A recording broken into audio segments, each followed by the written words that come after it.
ఓం ఐం హ్రీం శ్రీం శ్రీమాత్రే నమః. ఓం ఐం హ్రీం శ్రీం శ్రీమాత్రే నమః. ఓం ఐం హ్రీం శ్రీం శ్రీమాత్రే నమః. అంబరధరం విష్ణుం శశివర్ణం చతుర్భుజం ప్రసన్నవదనం ధ్యాయే సర్వవిఘ్నోపశాంతయే. అగజా ఆనన పద్మార్కం గజాననమహర్నిశం అనేకదంతం భక్తానాం ఏకదంతముపాస్మహే ఏకదంతముపాస్మహే. తల్లి నిన్ను దలంచి పుస్తకము చేతన్ భూనితిన్ నీవు నాయులంబందున నిల్చి జృంభణముగా నుక్తుల్ సుశబ్దంబుల్ శోభిల్లం పల్కుము నాదు వాక్కునను సంప్రీతిన్ జగన్మోహిని పుల్లాబ్జాప్టి సరస్వతి భగవతి పూర్ణేందు బింబాననా. హ్రీంకారాసన గర్భితానలశిఖాం సౌక్లీం కళాం బిభ్రతీం సౌవర్ణాంబరధారిణీం వరసుధా దహుతాం త్రినేత్రోజ్వలాం వందే పుస్తకపాశమంకుశధరాం సద్భూషితాం ఉజ్వలాం త్వాం గౌరీం త్రిపురాం పరాత్పరకళాం శ్రీచక్రసంచారిణీం. గురుబ్రహ్మ గురుర్విష్ణు గురుర్దేవో మహేశ్వరః గురు సాక్షాత్ పరం బ్రహ్మ తస్మై శ్రీ గురవే నమః. జ్ఞానానందమయం దేవం నిర్మలస్ఫటికాకృతిం ఆధారం సర్వవిద్యానాం హయగ్రీవముపాస్మహే. గురవే సర్వలోకానాం భిషజే భవరోగిణాం నిధయే సర్వవిద్యానాం దక్షిణామూర్తయే నమః.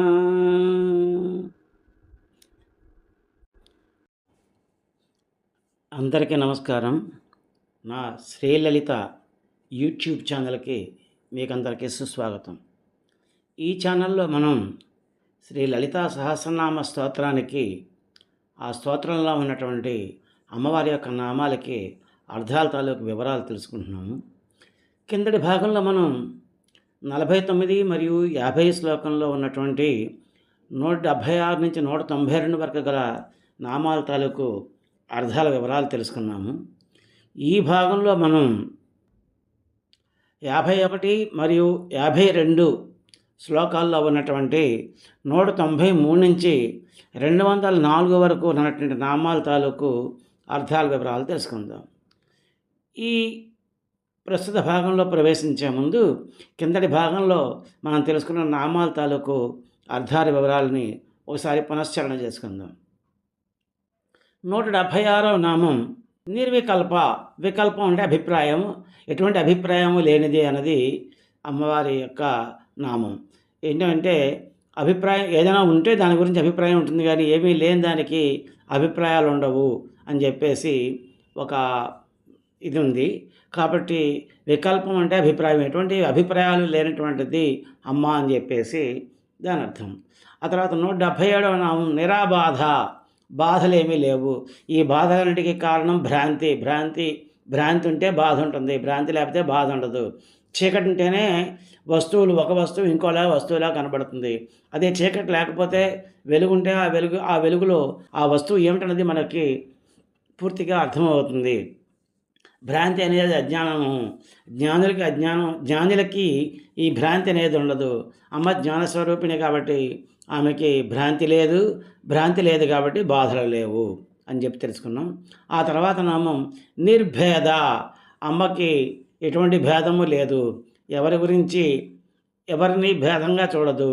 అంతేకాకుండా అమ్మకు శివుడికి కూడా మధ్య భేదం లేదు. అమ్మే శివుడు, శివుడే అమ్మ అనేటువంటి విషయాల్ని మనం తెలుసుకున్నాం. ఆ తర్వాత 179వ నామం భేదనాశిని. అమ్మ ఎవరిలో అయినా కనుక స్వాపర, నాది ఇతరులది అనేటువంటి భేదం ఉన్నట్టయితే, నేను ఇతరులు అనేటువంటి భేదం ఉన్నట్టయితే ఆ భేదాన్ని తొలగింపజేసి వాళ్ళకి జ్ఞానాన్ని కలిగిస్తుంది అని తెలుసుకున్నాం. ఆ తర్వాత 180వ నామం నిర్నాశ, నాశనం లేనిది. అమ్మ నాశనం లేనిది అని చెప్పి తెలుసుకున్నాం. ఎందుకంటే పుట్టుక ఉంటే మరణం ఉంటుంది, పుట్టుకే లేని వాళ్ళకి మరణమే లేదు. అందుకని చెప్పేసి ఆ అమ్మకి ఎటువంటి నాశనమో ఉండదు అని చెప్పేసి, సత్యం జ్ఞానం అనంతం బ్రహ్మ అనేటువంటిది శృతి అని చెప్పేసి దేవుడికి జీవుడికి కూడా ఇదే అప్లై అవుతుంది, ఇదే సరిపోతుంది. సృష్టికే కానీ అంత్యారంభాలు సృష్టిలో ఉండేటువంటి జీవులకే కానీ సృష్టికి ఆధారమైనటువంటి సత్యానికి చైతన్యానికి ఉండదు అని చెప్పేసి తెలుసుకున్నాం. ఆ తర్వాత 181వ నామం మృత్యుమథని. అమ్మ భక్తుల యొక్క మృత్యు అనేటువంటి భయాన్ని నాశనం చేస్తుంది. అంటే మరణించడం అనేటువంటిది అజ్ఞానపూరితమైనటువంటి భావన. ఎందుకంటే ఈ జీవుడికి వస్త్రాలు ధరించినట్టే ఈ దేహాన్ని ధరించి వదిలిపెడుతూ ఉంటుంది. కాబట్టి అది మరణం కాదు, జీవుడు ఎప్పుడూ బతికే ఉంటాడు, దేహం మాత్రమే నాశనం అవుతుంది అనే విషయాన్ని అర్థమయ్యేటట్టుగా అమ్మవారు చేస్తుంది. కాబట్టి అమ్మ మృత్యుమథని అని చెప్పి తెలుసుకున్నాం. ఆ తర్వాత 182వ నామం నిష్క్రియ.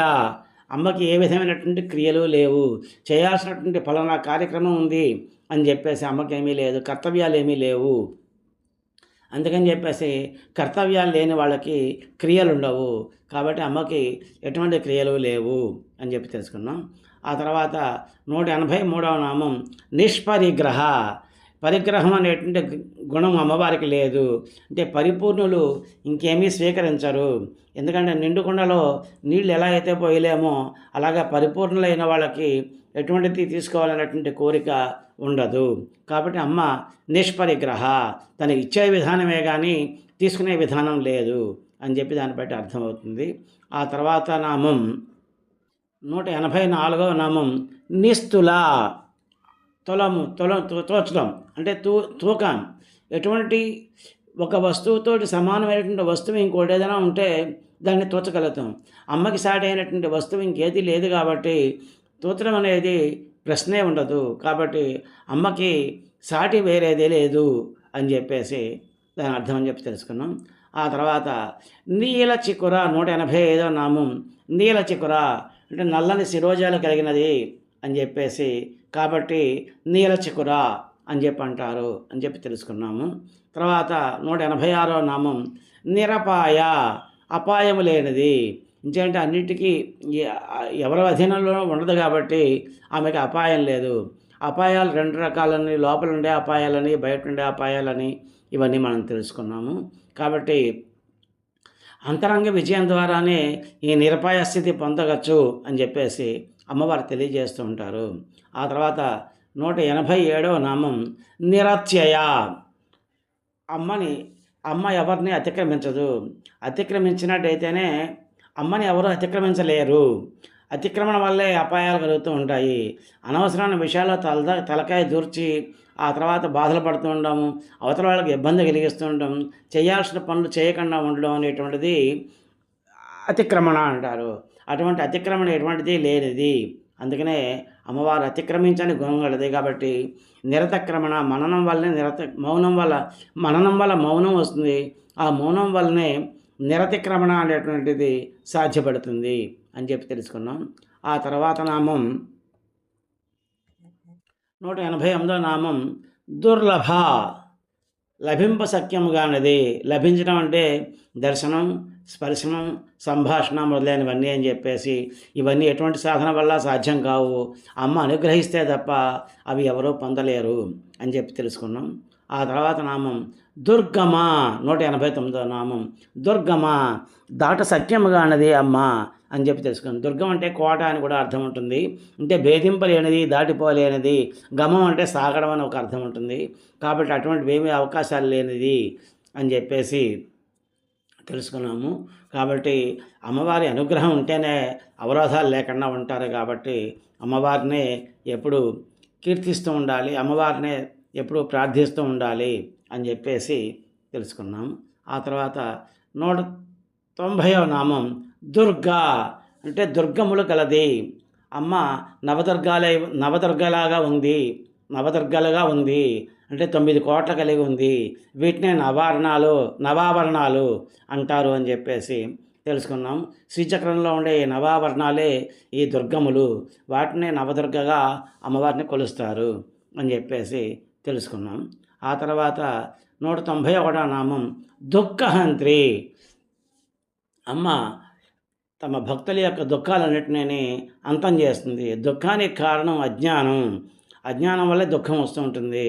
కాబట్టి ఆ దుఃఖంని తొలగించేది అమ్మవారి యొక్క ప్రార్థన చేసినట్టయితే, అమ్మవారిని పూజించినట్టయితే, అమ్మవారిని ఆరాధించినట్టయితే ఆ దుఃఖాలన్నీ తొలగిస్తుంది అని చెప్పేసి తెలుసుకున్నాం. ఆ తర్వాత సుఖప్రద 192వ నామం. ఈ 192వ నామం సుఖప్రద అంటే అమ్మవారు ఎప్పుడైతే దుఃఖాలను తొలగిస్తుందో వెంటనే కలిగేది సుఖం. అమ్మవారు ఇహపర సుఖాలు రెండింటినీ ఇస్తుంది అని చెప్పి తెలుసుకున్నాం. ఇహ సుఖాలు అంటే భూలోకంలో ఉండేటువంటి మనం జీవించండగా ఉండేటువంటి సుఖాలు, పరలోకంలో వచ్చే సుఖాలు, ఇవి రెండు కూడా అమ్మవారి అనుగ్రహం వల్ల మనకి వస్తాయి అని చెప్పేసి తెలుసుకున్నాం. ఇంతవరకు కింద భాగంలో తెలుసుకున్నాం. ఇప్పుడు ఈ భాగంలో 51 మరియు 52 శ్లోకాల్లో ఉన్నటువంటి 193 నుంచి 204 వరకు ఉన్న నామాల తాలూకు అర్థాల వివరాలు తెలుసుకుందాం. ఇప్పుడు ముందుగా 51వ శ్లోకం. దుష్ట దురాచార శమని దోషవర్జిత సర్వజ్ఞ సాంద్ర కరుణ సమానాధికవర్జిత. ఇది శ్లోకం మళ్ళీ ఇంకొకసారి చూద్దాం. దుష్ట దురాచార శమని దోషవర్జిత సర్వజ్ఞ సాంద్ర కరుణ సమానాధికవర్జిత. ఈ శ్లోకంలో మొదటి పాదంలో దుష్ట దురాచార శమని దోషవర్జిత అనేటువంటి 3 నామాలు, ఆ తర్వాతి పదంలో సర్వజ్ఞ సాంద్ర కరుణ సమానాధికవర్జిత అనేటువంటి 3 నామాలు, మొత్తం 6 నామాలు ఉన్నాయి. వరుసగా ఈ నామాల తాలూకు అర్థాలు తెలుసుకుందాం. దుష్టులకి దూరంగా ఉండాలి మనం చెప్తూ ఉంటారు, మనం చిన్నప్పటి నుంచి వింటూనే ఉంటాము. దుష్టత్వం కలిగిన వాళ్ళకి దుష్టత్వానికి అమ్మ దూరంగా ఉంటుంది. లోకహాని ఎవరైతే చేస్తుంటారో అటువంటి పనులు చేసే వాళ్ళకి అమ్మవారి అనుగ్రహం దొరకదు. అమ్మ శిష్టుల్ని మాత్రమే అభివృద్ధి చేస్తుంది, దుష్టుల యొక్క చేష్టల్ని అరిగడుతుంది. అలా అని చెప్పి అమ్మవారికి ఏదో పక్షపాత బుద్ధి ఉందా అంటే అదేం కాదు. శిష్టులను రక్షించి ఆ దుష్టులు ఇంకా పతనం అయిపోకుండా అమ్మవారు కాపాడుతూ ఉంటుంది. ఎవరైతే తమ అభివృద్ధి కోసం పాటుపడుతుంటారో వాళ్ళని కాపాడుతుంది, ఇతరుల అభివృద్ధి కోసం పాటుపడే వాళ్ళని ఇంకా ఎక్కువగా కాపాడుతుంది. దుష్టత్వం వేరు, దుర్బలత్వం వేరు. దుష్టత్వం అంటే దుర్మార్గంగా పనిచేయడం, దుర్బలత్వం అంటే బలహీనత. ఆ బలహీనతను కూడా అధిగమించడానికి అమ్మవారి యొక్క ఆరాధన చాలా ఉపయోగము. అలా అమ్మవారిని ఆరాధించే వాళ్ళకి అమ్మవారి చేయూతనిస్తుంది. కొంతమంది మదంతో అన్నీ అతిక్రమించి ఇతరులకు కష్ట నష్టాలు కలిగించాలి అనుకుంటారు. అలాంటి వారు అమ్మవారిని ఆరాధించినా కూడా వారికి ఎటువంటి ఫలితము దొరకదు. ఎందుకంటే ఆ దుష్టులకైనా బలం ఇచ్చేది ఆ అమ్మే కదా.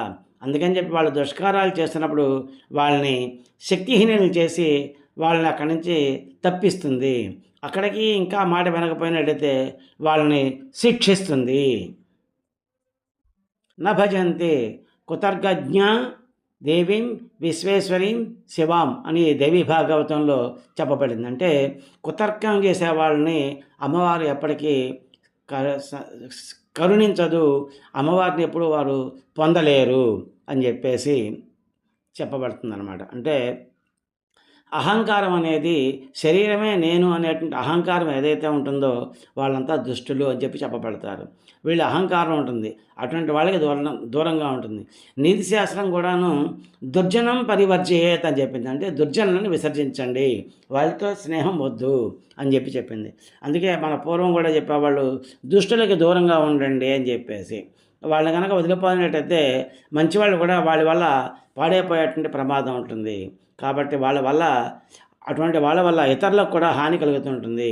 అందుకే దు దుర్జనులని దూరంగా ఉంచాలి అని చెప్పడానికే అమ్మవారు దుష్ట దూర అనేటువంటి నామం ఉంది.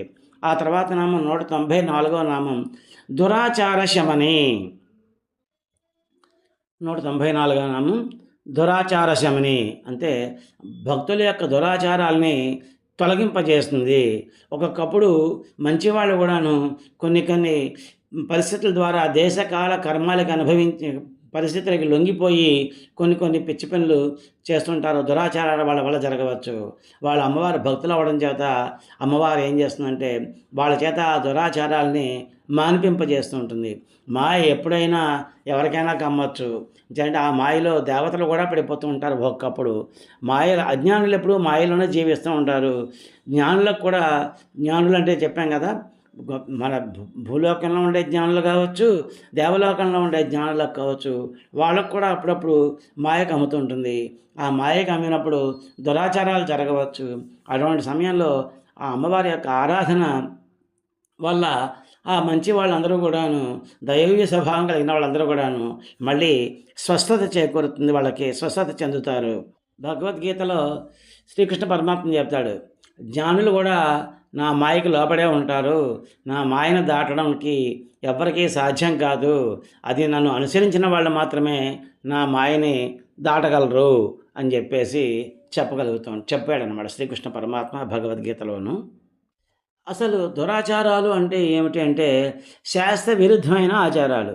శాస్త్రం మనకి కొన్ని ఆచారాలు చెప్పింది. అవి దాంట్లో చేయవలసినవి ఖచ్చితంగా చేయవలసినవి ఉన్నాయి, ఖచ్చితంగా చేయకూడనివి ఉన్నాయి. ఇవి 2 రకాలు. ఈ ఆచారాల్లో 2 రకాలు ఉన్నాయి. ఒకటి మనం చేయవలసినవి తప్పకుండా, ఇంకొకటి అసలు వాటి జోలికి వెళ్ళకూడనివి. అలాగా ఈ చేయవలసిన ఆచారాలు చేయకపోవడం వల్ల పాపం వస్తుంది, అలాగే చేయకూడని పనులు చేయడం వల్ల కూడాను పాపం వస్తుంటుంది. ఈ 2 రకాల పాపాలని శీఘ్రంగా నశింపజేస్తుంది. అంటే ఈ దురాచారాలన్నింటినీ తొలగించి భక్తుల్ని సదాచారులుగా మారుస్తుంది అన్నమాట.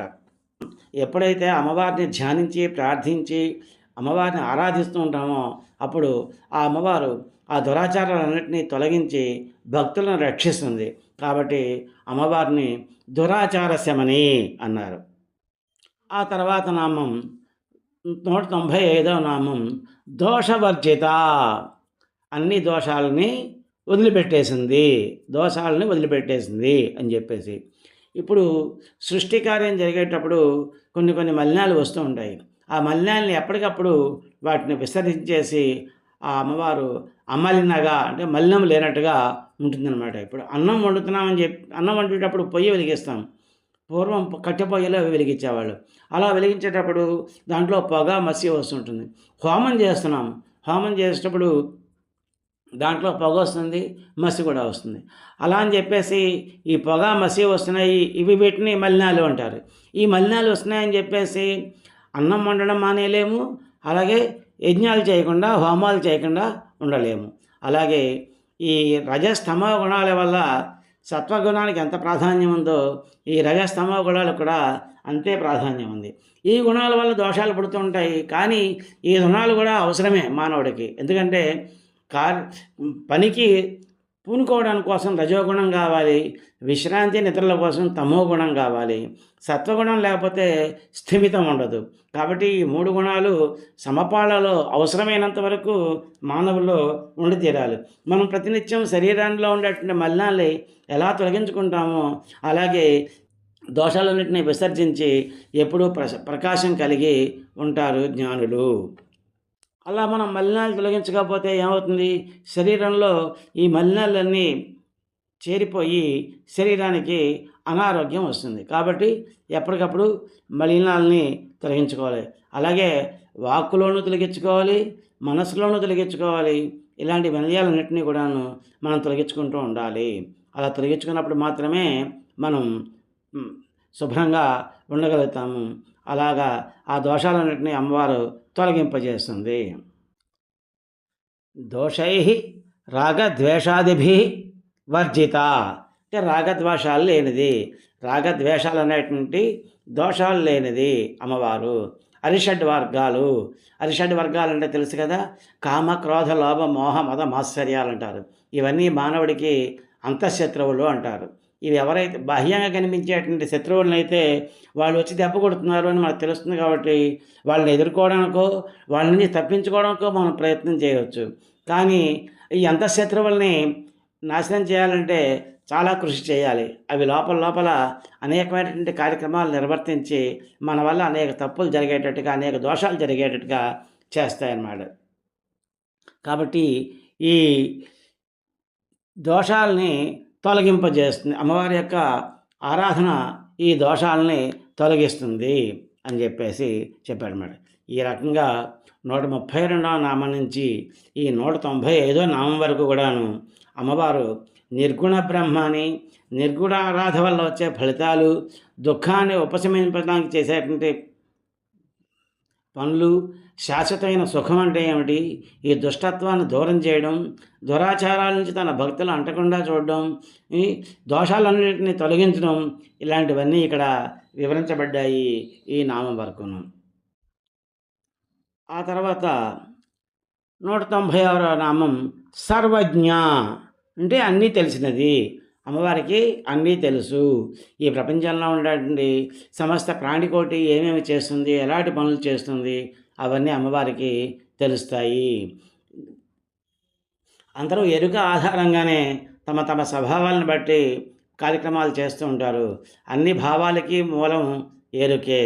భావములు పుట్టుచున్నటువంటి చోటిని గమనించి క్రమంగా జీవుడు తమ యందు ఎరుకను గుర్తించుకుంటూ ఉంటాడు.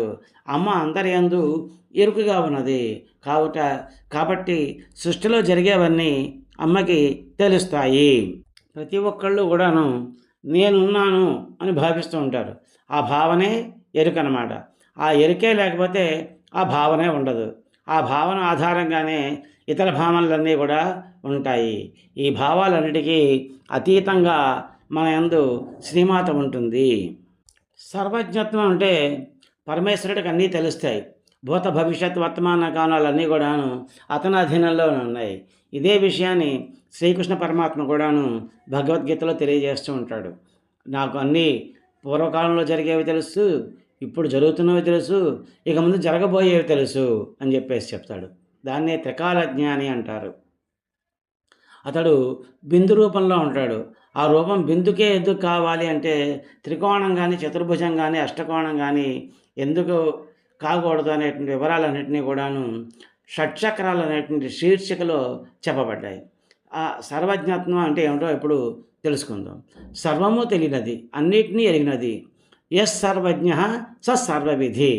ఎవరు సర్వజ్ఞుడో అతడే సర్వవేత్త, సర్వం ఎరిగినవాడు, తెలిసినవాడు అని చెప్పేసి దేవీ పురాణంలో సర్వజ్ఞ సర్వవేత్రత్వ, సమస్తాన్ని ఎరిగినది కాబట్టి ఆ పరమేశ్వరి సర్వవేత్త అని చెప్పబడుతోంది. భగవంతుడు అని చెప్పడానికి, సర్వజ్ఞుడు అని చెప్పడానికి కొన్ని లక్షణాలు ఉన్నాయి.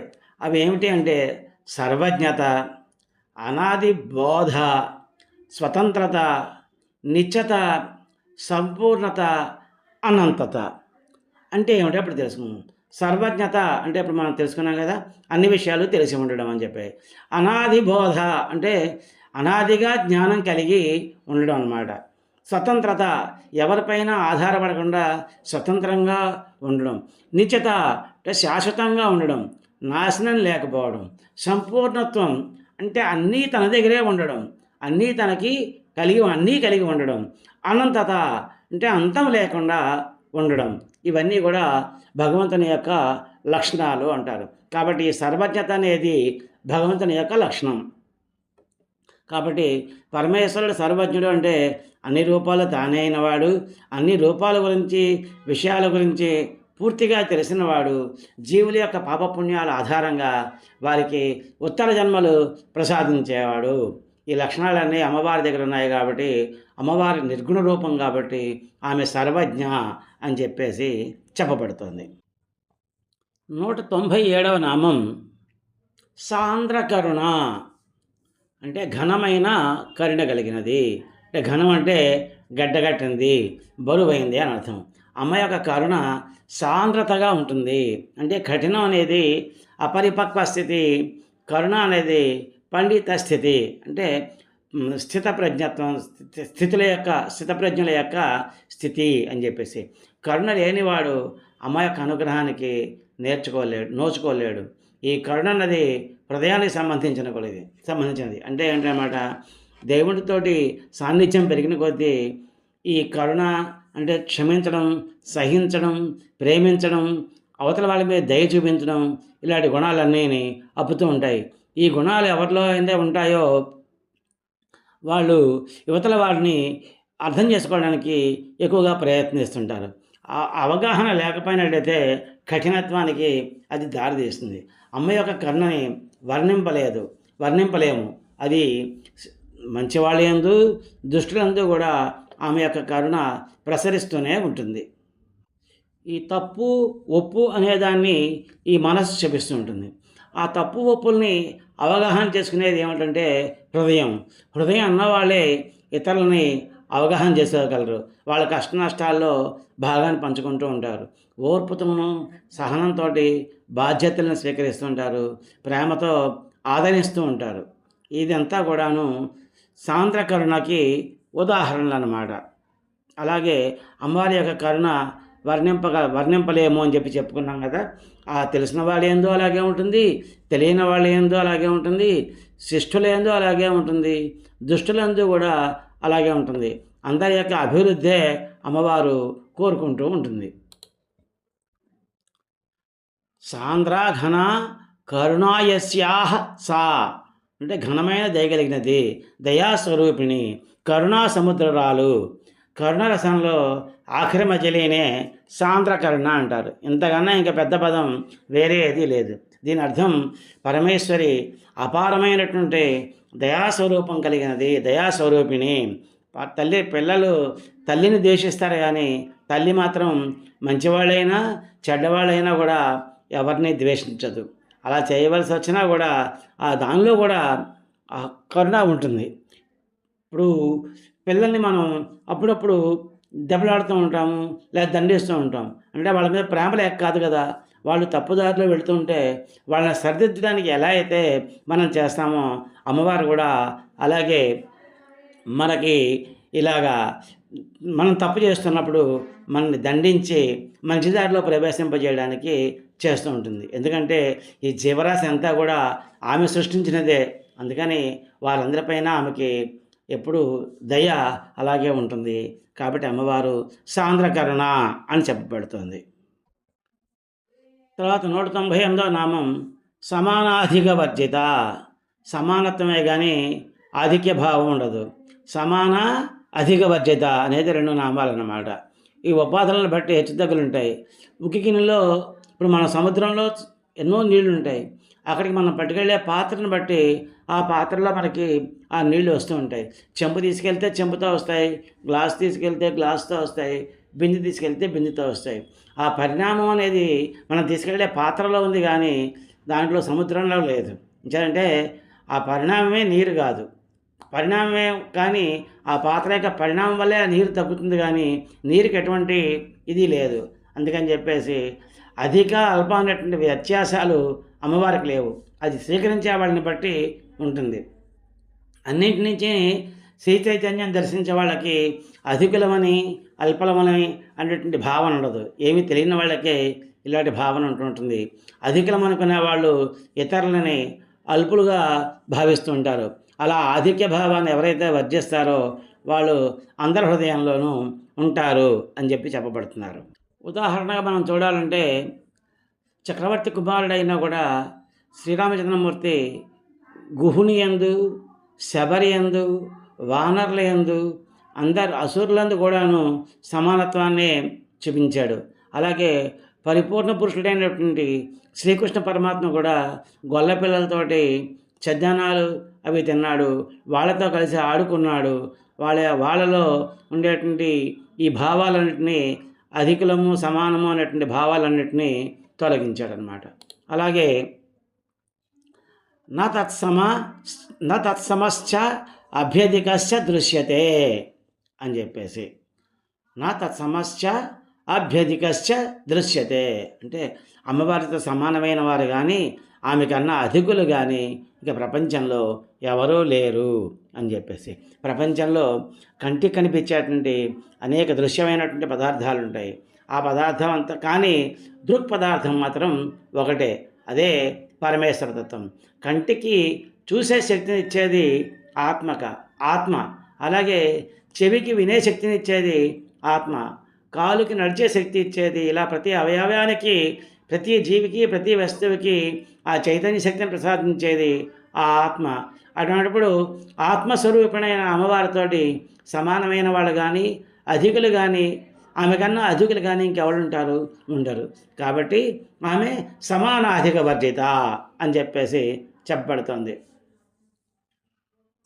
ఇక్కడ ఈ 9 నామాల్లో దుర్గా నవార్ణవ మంత్రము 3 అక్షరాల్లో మంత్రోపాసన వల్ల వచ్చే ఫలాలు చెప్పబడ్డాయి. అవి ఏమిటో ఇక్కడ చూద్దాం. నిస్తుల, నీలచకుర, నిరపాయ, నిరచయ, దుర్లభ, దుర్గమ, సర్వజ్ఞ, సాంద్రకరుణ, సమానాధికవర్జిత. ఇవన్నీ దుర్గా నవావరణాలు. దుఃఖహంత్రి, సుఖప్రద, దురాచార శమని, ఈ మంత్రాలు సాధన చేసిన వాళ్ళు వచ్చేటువంటి ఫలితాలు, అమ్మవారిచ్చే ఫలితాలు అన్నమాట. అది ఇక్కడ చెప్పబడింది. ఆ తర్వాత 52వ శ్లోకం. సర్వశక్తిమయీ సర్వమంగళ సద్గతి ప్రద సర్వేశ్వరి సర్వమయీ సర్వమంత్రస్వరూపిణి. శ్లోకం మళ్ళీ ఇంకొకసారి. సర్వశక్తిమయీ సర్వమంగళ సద్గతి ప్రద సర్వేశ్వరి సర్వమయీ సర్వమంత్రస్వరూపిణి. ఈ శ్లోకంలో మొదటి పాదంలో సర్వశక్తిమయీ సర్వమంగళ సద్గతి ప్రద అనేటువంటి 3 నామాలు, రెండవ పాదంలో సర్వేశ్వరి సర్వమయీ సర్వమంత్రస్వరూపిణి అనేటువంటి 3 నామాలు, మొత్తం 6 నామాలు ఉన్నాయి. ఈ నామాల తాలూకు వివరాలు ఇప్పుడు తెలుసుకుందాం. 199వ నామం సర్వశక్తిమయి. అమ్మ దగ్గరే అన్ని శక్తులు ఉన్నాయి. ఈ జగత్తంతా శక్తితోటే నడిపించబడుతోంది. బ్రహ్మ మొదలు ప్రపీలకం వరకు అన్నీ కూడాను శక్తి చేతే కదులుతాయి. అచేతనాలందు చెట్టు పుట్ట వీటన్నిటిలోనూ కూడాను శక్తి ఉంటుంది. అలాగే ఆ సృష్టిలో ఉన్నటువంటి శక్తులన్నీ అమ్మవారి నుంచే వచ్చాయి. ఆ శక్తులన్నీ మోహరించినప్పుడు అమ్మవారు దుర్గగా అవతరిస్తూ ఉంటుంది. అసురులు విజృంభించినప్పుడు తానే స్వయంగా అమ్మవారు దండిస్తూ ఉంటుంది.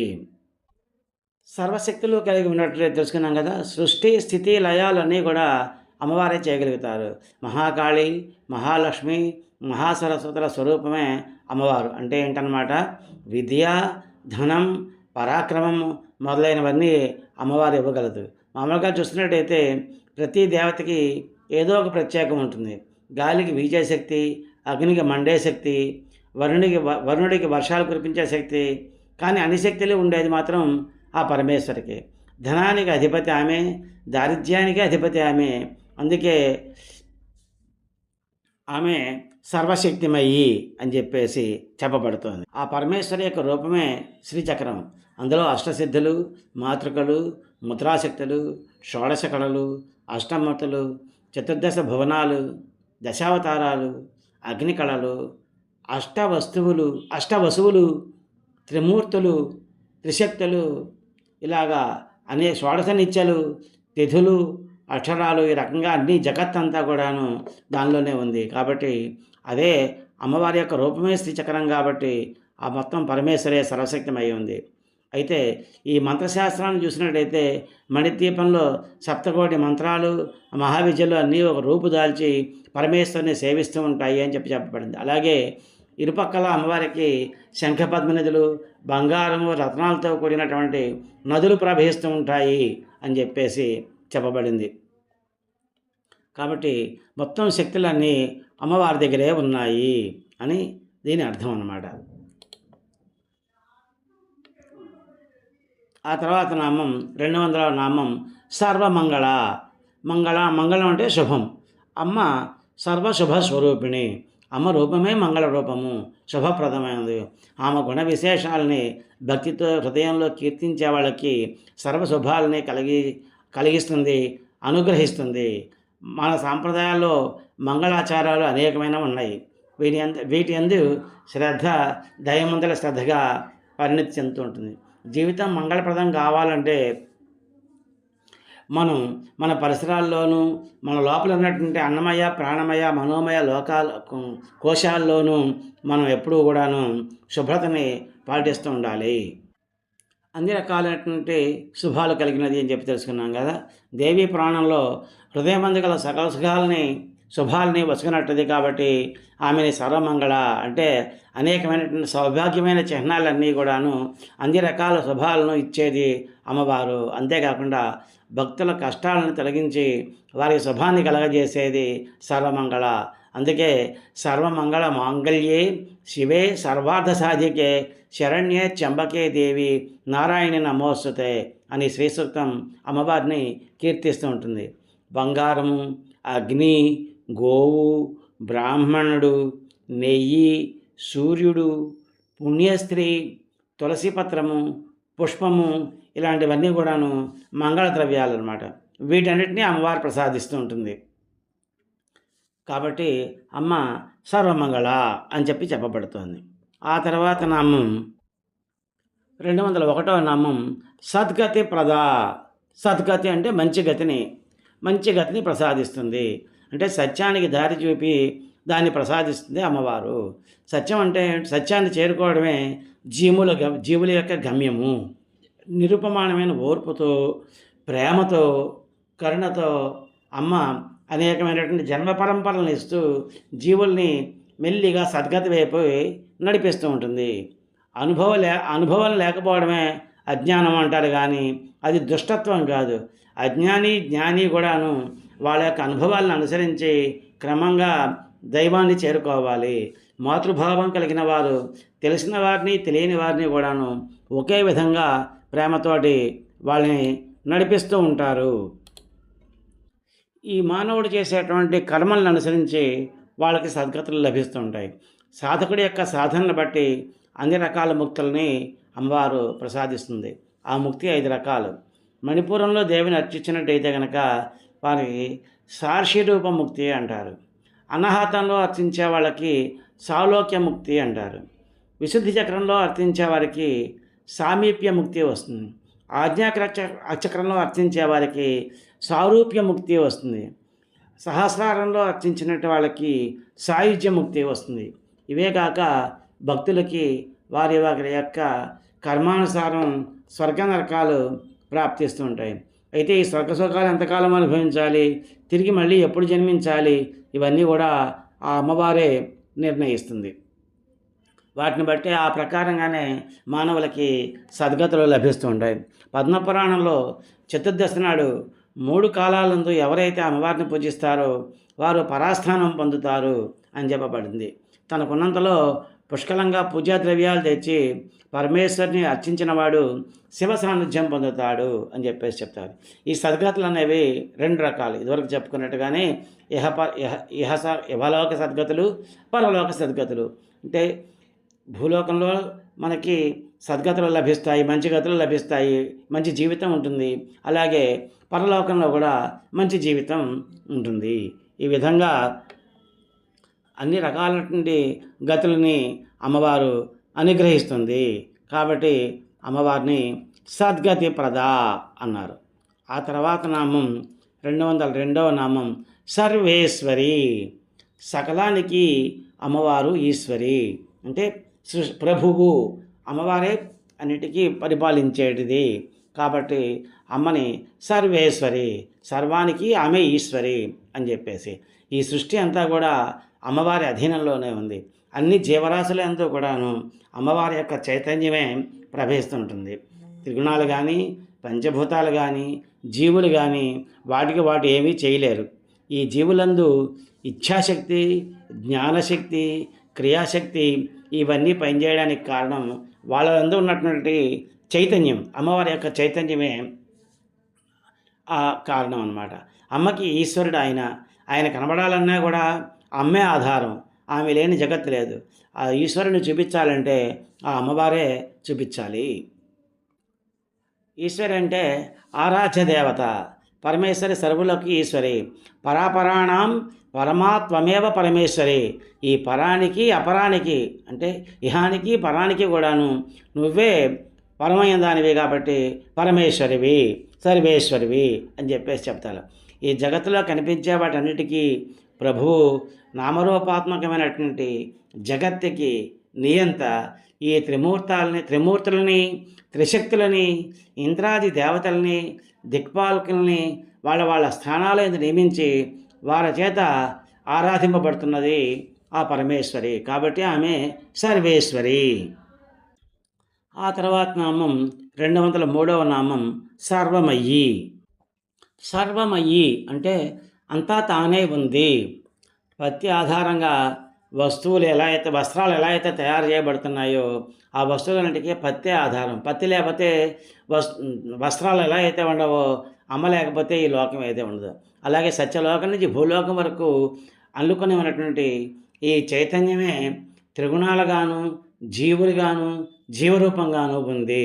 సర్వమయ్యి అనగా 5 మార్గాల్లో శివస్వరూపాన్ని తెలియడం. వాటినే భువనాధ్వము, అక్షరాధ్వము, మంత్రాధ్వము, పదాధ్వము, తత్వాధ్వము అని చెప్పేసి చెప్తారు. భువనాధ్వం అంటే 224 లోకాలుగా ఉన్నటువంటి భువనం. అక్షరాధ్వం అంటే 52 అక్షరాలుగా ఉన్నటువంటిది. మూల విద్య పుట్టిన 7 కోట్ల మంత్రాలు ఏవైతే ఉన్నాయో అవి మంత్రాధ్వము అంటారు. ఈ మంత్రాల గుంపులు అమ్మ మాంసరూపం. దీనినే పదాధ్వము అంటారు. పంచభూతాలు, పంచేంద్రియాలు, పంచ తన్మాత్రలు, పంచ ప్రాణాలు, పంచ అంగములు, జీవుడు, దేవతల ఉచ్చారణగా శబ్దం నుండి ఏర్పడినవి. వీటినే తత్వార్థము అంటారన్నమాట. తత్వాధ్వము అంటారు. ఇలాగా అన్ని అధ్వాలుగాను, పంచాధ్వాలుగాను అమ్మవారే వ్యాపించి ఉంది కాబట్టి సర్వము ఆమె అని చెప్పి తెలుసుకోవాలి. కాబట్టి సర్వమయ్యి అంటే అన్ని మార్గాలుగా శివస్వరూపాన్ని తెలుసుకోవడము. కంటికి కనిపించేటువంటి ఈ జగత్తంతా కూడాను ఓంకార స్వరూపమే. భూత భవిష్యత్ వర్తమాన కాలాలన్నీ కూడాను ఓంకారమే.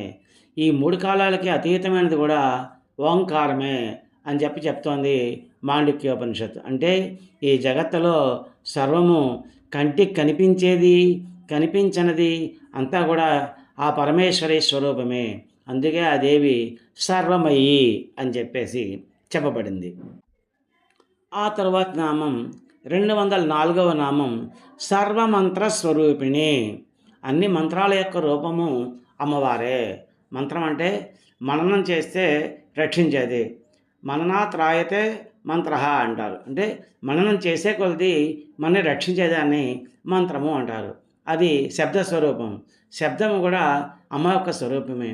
అందరు దేవతలు కూడాను ఆ అమ్మ నుంచే ఏర్పడ్డారు. అన్ని నామాలు కూడానే ఆ శబ్దం నుంచే వచ్చాయి. అలాగే అమ్మ ఆరాధన సకల దేవతల ఆరాధనకి మూలంగా చెప్పబడుతోంది. ఇప్పుడు అనేక రకాలైనటువంటి బంగారు ఆభరణాలు ఉన్నాయి, కానీ అన్నిట్లోనూ ఉండేది ఆ బంగారమే కదా. అలాగే ఈ మంత్రరూపాలు, ఈ మంత్రాలు ఇవన్నీ అన్నీ కూడాను అవన్నీ ఆ అమ్మవారి యొక్క రూపాలే. ఆ అమ్మవారి నుంచి బ్రహ్మ, విష్ణు, మహేశ్వరులు, ఇంద్రాది అష్టదిక్పాలకులు ఇవన్నీ చెప్పుకున్నాం కదా. ఆదిత్యులు, రుద్రులు, వసువులు, పంచభూతాలు, జీవులు ఇవన్నీ ఏర్పడినాయి. వీళ్ళలో ఎవరిని ఆరాధించినా కూడా అవన్నీ మళ్ళీ ఆ అమ్మవారికే చెందుతాయి. ఈ మంత్రాలు 3 రకాలుగా ఉంటాయి. వైదిక మంత్రాలు, తాంత్రిక మంత్రాలు, అపభ్రంశ మంత్రాలు అని చెప్పేసి. వైదిక మంత్రాలు అంటే వేదాల్లో చెప్పబడినటువంటి మంత్రాలు వైదిక మంత్రాలు అంటారు. ఇవి జ్ఞానాన్ని కలిగిస్తాయి. ఐహివాచ్యాన్ని తీర్చుకోవడం కోసం అని చెప్పి ఉపయోగించే మంత్రాలని తాంత్రిక మంత్రాలు అంటారు. ఇవి సంస్కృతంలో కాకుండా ఇతర భాషల్లో ఉండేటువంటి మంత్రాలని అపభ్రంశాలు అంటారు.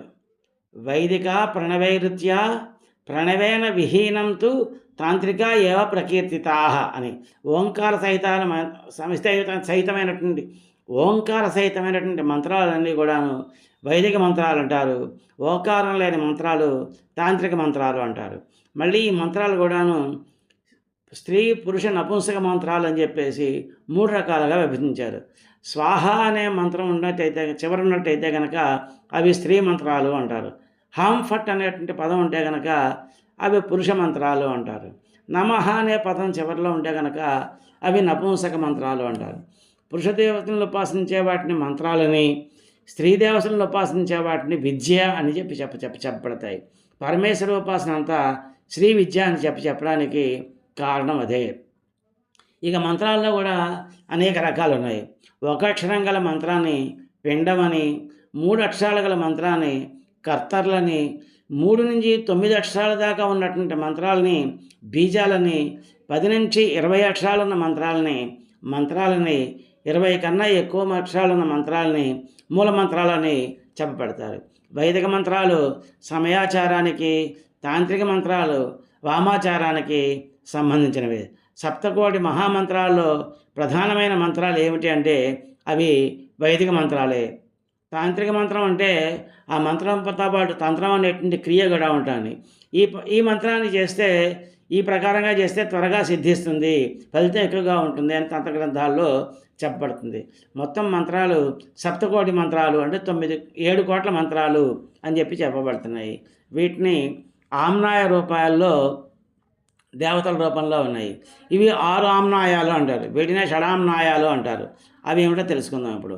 పూర్వామ్నాయనము, దక్షిణామ్నాయము, పశ్చిమామ్నాయము, ఉత్తరామ్నాయనము, ఊర్ధ్వామ్నాయనము, అనుత్తరామ్నాయము అని చెప్పేసి ఈ రకంగా సప్తకోటి మంత్రాలని శంకర భగవత్పాదులు ప్రపంచసార గ్రంథంలో సంగ్రహంలో ఇలాగా నిక్షిప్తం చేశారనమాట.